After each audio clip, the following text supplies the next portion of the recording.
আজ এলাম আবার অল্প রান্না নিয়ে। রোজই রান্না বেশি হচ্ছে, তাই আজ অল্প করেই রান্না করেছি। এখানে করেছি ভাত, এখানে হচ্ছে করলা ভাজা, এখানে হচ্ছে আলু ভাজা একটু মোটা মোটা করে কেটে কালো জিরে আর শুকনো লঙ্কা ফোড়ন দিয়ে নুন হলুদ দিয়ে ঢাকা দিয়ে ভেজেছি। খুব ভালো হয়েছে। নামানোর সময় একটু মশলা গুঁড়ো দিয়ে দিয়েছি। এখানে মাছের ঝোল, ট্যাংরা মাছ বেশি করে এনেছিলাম, কালকেও করেছিলাম, আজও করলাম। ওই কালো জিরে ফোড়ন দিয়ে বড়ি ভেজে জিরে ধনে গুঁড়ো দিয়ে লঙ্কা গুঁড়ো দিয়ে পাতলা ঝোল। নামানোর সময় একটু ধনে পাতা কাঁচা লঙ্কা দিয়ে দিয়েছি।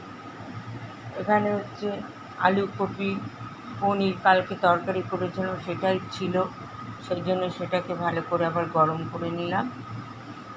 আর এখানে রয়েছে চিকেন, এই 2 জায়গার চিকেন রয়েছে মেয়েদের জন্য, আর আমার জন্য রুটি হয়েছে। আমি রুটি আলু ভাজা খেলাম, আর দুপুরবেলা একটু ছানা খাবো আর ফল খাবো। এই হচ্ছে আজকের রান্না।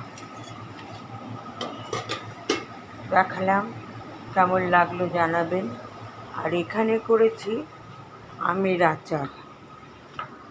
এটা হচ্ছে আমের আচার করে রেখেছি, সারা বছর খাওয়া যায়। এটা একটু 5 ফোড়ন, মৌরি, শুকনো লঙ্কা তেলের মধ্যে ফোড়ন দিয়ে তারপরে গুড় দিয়ে দিয়েছি। গুড়টা গলে যাওয়ার পরে আমগুলো দিয়েছি। আম দেওয়ার পর একটু নুন দিয়েছি, ভাজা মশলা করে রেখেছি সেটা দিয়েছি। তারপরে সব হয়ে যাওয়ার পরে একটু ভিনিগার দিয়েছি। ভিনিগার দিলে সারা বছর আপনি সঞ্চয় করে খেতে পারবেন। তার জন্য আমি এখন আচার করলে তার মধ্যে একটু সাদা ভিনিগার দিয়ে দিই, যাতে সারা বছর খাওয়া যায়। এইভাবেই আমি আচার সংগ্রহ করে রাখি, বা আমও সংগ্রহ করে রাখি। কাঁচা আম ভিনিগারে ফেলে কৌটো করে নুন দিয়ে বেশি করে রেখে দিই, যাতে সারা বছর আম খেতে পারি।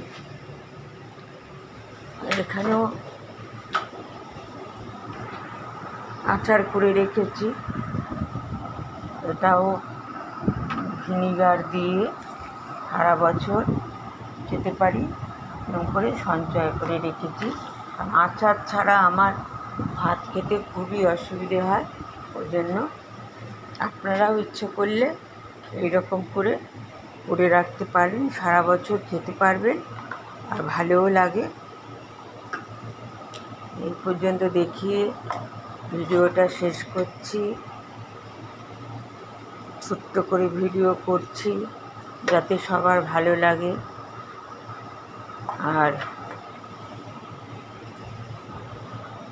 এরকম করে ভিডিও নিয়ে আসবো। অল্প রান্না অল্প করে করা হয়, না হলে রান্নাটা থাকে আর পরের দিন খেতে ভালো লাগে না। সেই জন্য আজকে অল্প করেই রান্না করলাম। ভিডিওটা এখানেই শেষ করলাম। লাইক কমেন্ট শেয়ার করবেন। আজকে আসি, টাটা।